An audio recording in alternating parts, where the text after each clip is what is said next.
কয়েকদিনের ভারী বর্ষণ ও উজান থেকে নেমে আসা পাহাড়ি ঢলে নওগাঁর আত্রাই ও ছোট যমুনা সহ অন্যান্য নদ নদীর পানি বাড়ছে, তলিয়ে যাচ্ছে ফসলি জমি। এ বিষয়ে জানাতে যোগ দিচ্ছেন সহকর্মী আব্দুর রৌফ। রৌফ, নদ নদীর পানি বৃদ্ধির পর আজকের সার্বিক পরিস্থিতি কেমন দেখছেন আমাদের জানান। মোজো বিরাট কারবার।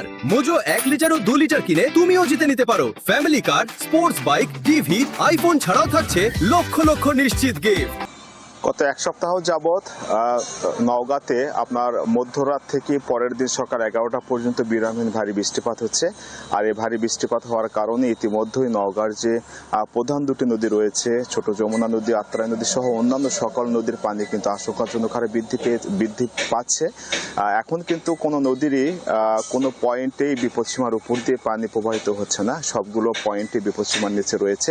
আর এই পানি বৃদ্ধি হওয়ার কারণে নদীর তীরবর্তী যে এলাকাগুলো রয়েছে সেগুলোতে ইতিমধ্যেই দ্বিতীয়বারের মতো প্লাবিত হয়েছে। এছাড়া ভারী বৃষ্টিপাতের কারণে নওগাঁর যে বিশেষ করে মাঠগুলোতে, নিম্ন অঞ্চলে যে মাঠগুলো রয়েছে সেসব মাঠগুলোতে আপনার হচ্ছে আমন ধানের যে বীজতলা রয়েছে সেগুলো এবং যেগুলো এলাকায় আউশ ধান রোপণ করা হয়েছে, এছাড়া কাঁচা মরিচ, ভুট্টা, বেগুন, করলার যে সবজিগুলো রয়েছে সেই সব সবজি ফসল খেতে আপনার পানি জমে কিন্তু ব্যাপক ক্ষতি হয়েছে এবং এটার প্রভাব কিন্তু বাজারে ইতিমধ্যে পড়েছে। বর্তমানে নওগাঁর যে কাঁচা বাজারগুলো রয়েছে সেসব কাঁচা বাজারে কাঁচা মরিচের কেজি 150 টাকা পার করেছে এবং অন্যান্য সবজি যেটা রয়েছে বেগুন, পটল, এগুলোর কিন্তু আপনার দাম ইতিমধ্যে বৃদ্ধি পেতে শুরু করেছে। কৃষকরা এবং বাজারে বিক্রেতা যারা রয়েছে তারা বলছে যে এই পুরো এক সপ্তাহ যাবৎ যে ভারী বৃষ্টি হচ্ছে, বৃষ্টির কারণে সবজির যে ফসলগুলো ক্ষেতগুলো রয়েছে সেসব ক্ষেতে পানি জমে থাকার কারণে গাছগুলো মরে যাচ্ছে, ফলনের ব্যাহত হচ্ছে। এছাড়া আমার সাথে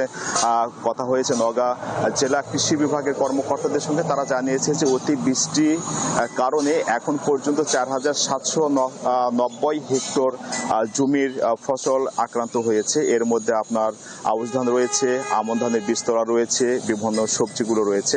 অপরদিকে কথা হয়েছে আমার সঙ্গে জেলা প্রশাসক মোহাম্মদ সাইফুল ইসলামের সঙ্গে। তিনি জানিয়েছেন যেহেতু নদীর পানি বৃদ্ধি পাচ্ছে এবং বৃদ্ধি পাওয়ার কারণে নদীর তীরবর্তী যেসব পরিবারগুলো ক্ষতিগ্রস্ত হয়েছে সেসব ক্ষতিগ্রস্ত পরিবারগুলোর কাছে উপজেলা প্রশাসনের মাধ্যমে জেলা প্রশাসনের পক্ষ থেকে কিন্তু আপনার শুকনো খাবার বিতরণ করা হচ্ছে এবং ক্ষতির পরিমাণ অনুযায়ী সরকারের পক্ষ থেকে তাদেরকে সার্বিক সহযোগিতা করা হচ্ছে। এছাড়া ছোট যমুনা নদীর যেসব তীরবর্তী ঝুঁকিপূর্ণ বেড়িবাঁধগুলো রয়েছে সেসব বেড়িবাঁধগুলো উপজেলা প্রশাসনের পক্ষ থেকে এবং পানি উন্নয়ন বোর্ডের পক্ষ থেকে সার্বক্ষণিকভাবে পর্যবেক্ষণ করা হচ্ছে এবং যেখানে ক্ষতির সম্ভাবনা কিংবা কোনো দুর্ঘটনা ঘটার আশঙ্কা দেখা যাচ্ছে সেখানে কিন্তু বালির বস্তা দিয়ে আপনার সেটা মেরামত করা হচ্ছে এবং এখন পর্যন্ত নওগাঁতে কিন্তু বন্যার কোনো আশঙ্কা নেই। তো নওগাঁ থেকে পানি বৃদ্ধি নিয়ে এবং অতি ভারী বৃষ্টি নিয়ে ছিল আমার কাছে সর্বশেষ তথ্য।